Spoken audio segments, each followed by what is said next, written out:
कहा जाता है कि इस पूरी सृष्टि को बनाने वाला एक सर्वशक्तिमान ईश्वर है। उसी ने ब्रह्मांड से लेकर इंसानों तक पेड़ पौधों, जीव जंतुओं, पहाड़ों और नदियों जैसी हर चीज को बनाया और नियंत्रित किया है।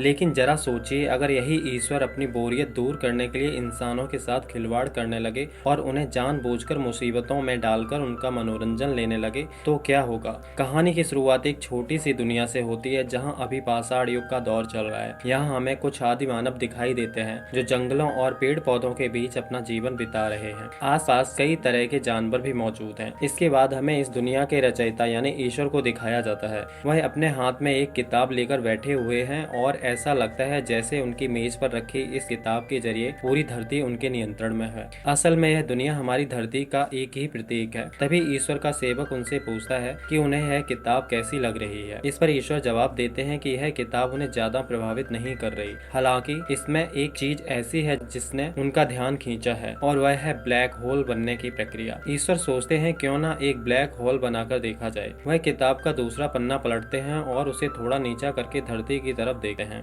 वहाँ उन्हें कुछ आदि मानव दिखाई देते हैं। कई लोग मिलकर एक आदि मानव को बड़ी दिलचस्पी से देख रहे होते हैं, क्योंकि वह काफी देर से एक लकड़ी को पत्थर पर रगड़ने में लगा हुआ है। ईश्वर को लगता है कि शायद यह उनके लिए मनोरंजन का अच्छा साधन बन सकता है। लेकिन तभी अचानक वह आदि मानव आग जलाने में सफल हो जाता है। यह देखकर ईश्वर बिल्कुल खुश नहीं होते। उन्हें इंसानों का इस तरह अपनी समझ से नई चीजें सीखना पसंद नहीं आता। वह नहीं चाहते हैं कि इंसानों को इतना जल्दी आजादी और समझ हासिल हो। गुस्से में ईश्वर अपने सेवक से पूछते हैं कि धरती पर इस समय कौन सा युग चल रहा है। सेवक बताता है कि नियमों के हिसाब से इंसानों को अभी आग जलाना सीखने में लगभग 2 लाख साल और लगने वाले थे। यह सुनकर ईश्वर का गुस्सा और बढ़ जाता है। ईश्वर तुरंत अपने सेवक को आग बुझाने का आदेश देते हैं। सेवक धरती पर पहुंचता है और अपनी एक तेज फूंक से आग को बुझा देता है। आदि मानव यह देखकर हैरान रह जाते हैं और डर के मारे इधर उधर देखने लगते हैं। वहीं दूसरी तरफ ईश्वर दोबारा अपनी किताब पढ़ने में व्यस्त हो जाते हैं। लेकिन धरती पर एक नई परेशानी शुरू हो जाती है। आदि मानवों की एक महिला को एक जंगली जानवर परेशान करने लगता है। यह देखकर ईश्वर अपने सेवक से उसे गुफा के अंदर ले जाने का आदेश देते हैं।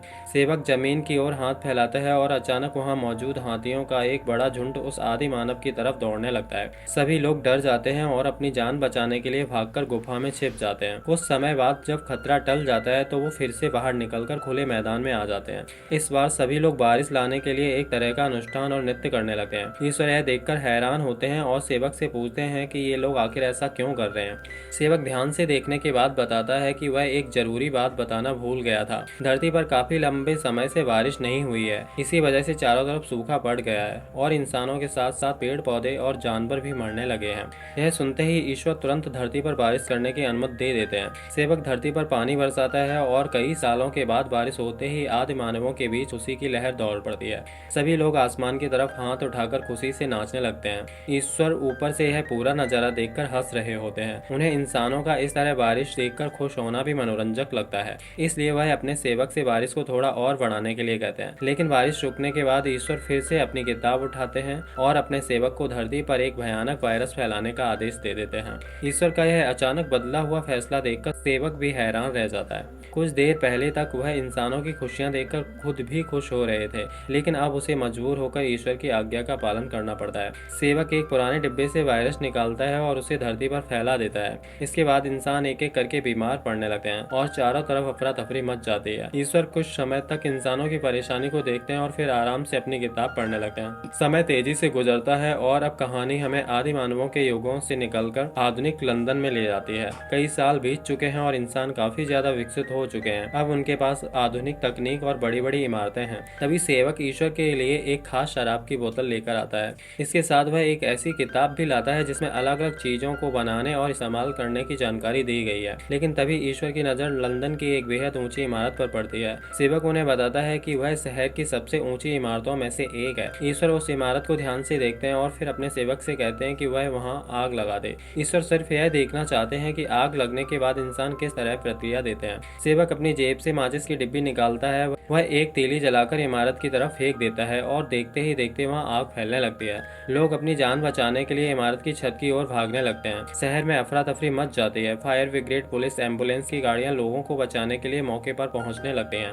ईश्वर अपने सेवक से पूछते हैं कि छत पर फंसे हुए लोग इस समय क्या सोच रहे होंगे। सेवक बताता है कि वे सभी अपनी फैमिली के बारे में सोच रहे होंगे और उम्मीद कर रहे होंगे कि कोई उन्हें बचाने जरूर आएगा। ईश्वर को यह सब सुनकर एक और खतरनाक विचार आता है। वह अपने सेवक को कहते हैं कि अब एक बवंडर लेकर आओ। सेवक को लगता है कि ईश्वर शायद मजाक कर रहे हैं। वह समझाने की कोशिश करता है कि शहर के बीचों बीच इतना बड़ा बवंडर लाना प्राकृतिक नियमों के खिलाफ होगा, लेकिन ईश्वर को इंसानों की कोई परवाह नहीं होती। वह गुस्सा होकर कहते हैं कि इंसानों को सिर्फ अपनी धरती तक ही सीमित रहने में मजा आ रहा है। उन्हें यह भी नहीं पता कि धरती के बाहर अनगिनत ग्रह और दूसरी दुनिया मौजूद है। ईश्वर इंसानों से नाराज होते हैं क्योंकि उन्होंने अभी तक अंतरिक्ष, दूसरे ब्रह्मांडों के बारे में पूरी जानकारी हासिल नहीं की है। आखिरकार वह अपने सेवक को किसी भी कीमत पर बवंडर लाने का आदेश दे देते हैं। सेवक इस बार भी मजबूरी में ईश्वर की बात मान लेता है। वह अपनी शक्तियों का इस्तेमाल करके शहर के ऊपर एक भयानक बवंडर पैदा कर देता है। इस प्राकृतिक आपदा की वजह से इमारत की छत पर मौजूद लोग अपनी जान गंवा बैठते हैं और बवंडर से उठी धूल ईश्वर के कमरे तक पहुंच जाती है। कमरे में धूल इतनी ज्यादा भर जाती है कि ईश्वर को सांस लेने में परेशानी होने लगती है। आखिरकार वह बवंडर को रोकने का आदेश दे देते हैं। कुछ समय बाद कमरे से धूल साफ हो जाती है। ईश्वर आराम से सो जाते हैं और अपने सेवक से अपने लिए कुछ खाने को लाने के लिए कहते हैं। तो यह थी इस कहानी का अजीबोगरीब ईश्वर, जो अपनी बोरियत मिटाने के लिए इंसानों के जीवन के साथ खिलवाड़ करता है। वह इंसानों को उतना ही विकसित होने देता है जितना उसे सही लगता है, लेकिन अगर इंसान तय समय से पहले कोई नई चीज सीखने या आगे बढ़ने की कोशिश करें तो वह उन्हें तुरंत रोक देता है। जैसे ही आदि मानवों के साथ हुआ था, जिन्होंने तय समय से पहले आग जलाना सीख लिया था। और जब ईश्वर को इंसानों के विकास और उनकी खुशियों से भी मन भर जाता है तो वह उनके ऊपर किसी न किसी प्राकृतिक आपदा को छोड़ देते हैं, कभी बीमारी के रूप में तो कभी भयानक बवंडर के रूप में। ऐसी सनकी और निर्दयी ईश्वर की हम कल्पना भी नहीं कर सकते। इसी के साथ यह अनोखी और अजीब कहानी यहीं समाप्त हो जाती है।